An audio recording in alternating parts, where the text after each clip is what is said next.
মারি ফারার জন্ম এপ্রিল মাসে। কোনো জন্মচিহ্ন নেই, অপ্রাপ্তবয়স্ক, পিতৃমাতৃহীন, অনাথ। এ পর্যন্ত কোনো পুলিশ রেকর্ড নেই। জানা গেছে মেয়েটি নিম্নলিখিত উপায়ে ভ্রূণ হত্যা করেছে। তার জবানিতে জানা যায়, যখন তার দ্বিতীয় মাস,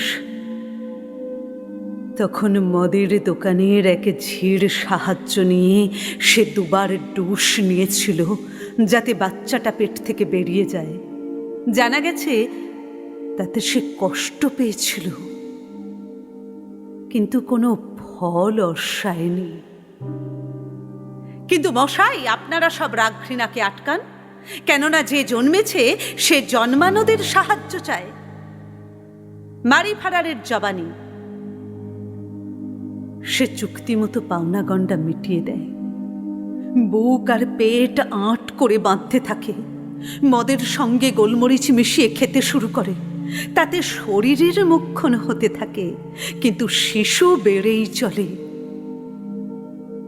বাসন ধুতে ধুতে তার শরীর যেন আর বয় না।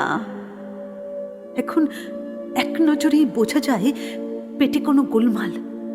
মেয়েটি স্বীকারোক্তি করে, তখনও সে অপ্রাপ্তবয়স্ক। দেবতার কাছে রোজ সে ভক্তি ভরে প্রার্থনা শুরু করে। কিন্তু মশাই, আপনারা সব রাগ ঘৃণাকে আটকান, কেননা যে জন্মেছে সে জন্মানোদের সাহায্য চায়। প্রার্থনায় ফল হয়নি, সে সাহায্য চেয়েছিল। একদিন সকালবেলায় অজ্ঞান হয়ে পড়ে গেল। যখন সে হাঁটু গেড়ে প্রার্থনা করছিল, তখন দরদর করে ঘাম গড়াচ্ছিল তার। 10 মাস পূর্ণ হওয়া পর্যন্ত সে তার গোপন কথা গোপনেই রেখেছিল। কেউ বিশ্বাস করতে পারত না এমন ঘটতে পারে। এমন সাদামাটা মেয়েটার শরীর এমন প্রলোভনের শিকার হতে পারে। কিন্তু মশাই, আপনারা সব রাগ ঘৃণাকে আটকান, কেননা যে জন্মেছে সে জন্মানোদের সাহায্য চায়। মারি ফারারের জবানবন্দি, শোয়া মাত্রই আবার কাজের তলব এলো। বাইরে বরফ পড়ছে, সিঁড়ি বেয়ে নিচে নামলো মেয়েটা। রাত 11টায় কাজ শেষ। বড় দীর্ঘ পরিশ্রান্ত দিন শেষ হলো।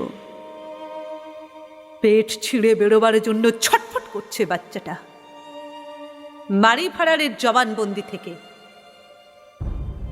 বাচ্চাটা জন্মালো, আর 5টা বাচ্চার মতোই দেখতে তাকে।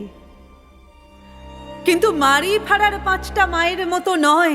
ঘেন্না করবেন না, ছেলের জন্ম দিয়েছে যে মা, সে মা নয় বা কেন?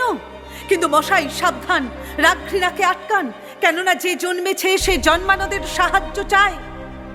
যা বলছিলাম বলি, যে ছেলে জন্মালো তার কি হলো বলি।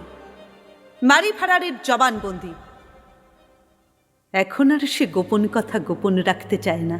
কাজেই মশাইরা বাকিটা শুনুন, শুনে রায় দিন। সবে সে বিছানায় গিয়ে উঠেছে। ঘরে সে একা, সারা শরীর অবশ হয়ে আসছে, জানে না কি হবে। গোঙানি থামানোর জন্যে সে মুখে বালিশ চাপা দিল।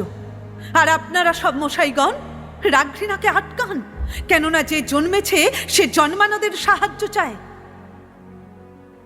ঘরে কনকনে শীত, তাই শেষ জোরটুকু সংহত করে ও নিজেকে টানতে টানতে নিয়ে গেল বাথরুমে। যতটা আদর করে সম্ভব বাচ্চার জন্ম দিল। কখন জানে না, বোধহয় ভোরের দিকে। বাথরুমের খোলা ছাদ দিয়ে বরফ পড়ছে। কি করে বাচ্চাকে ঢাকবে মা জানে না। ঠান্ডায় হাতের আঙুল জমে আসছে, নীল হয়ে আসছে। কিন্তু মশাইগণ সাবধান, রাঘৃণাকে আটকান, কেননা যে জন্মেছে সে জন্মানোদের সাহায্য চায়। মারি ফারার বলেছে, বাথরুম থেকে ঘরে যাবার পথে বাচ্চাটা কেঁদে উঠল, চিল চিৎকার। ভয়ে পাগল হয়ে মারি তাকে কেল চড় ঘুষি মারতে লাগলো। থেমে গেল বাচ্চা। থেমে যাওয়া বাচ্চাটাকে নিয়ে মারি তার বিছানায় ফিরল। সারা রাত বুকে বেঁধে রাখল শরীরটাকে। সকালবেলায় আস্তাবলের নিচে ঘুম পাড়িয়ে দিল।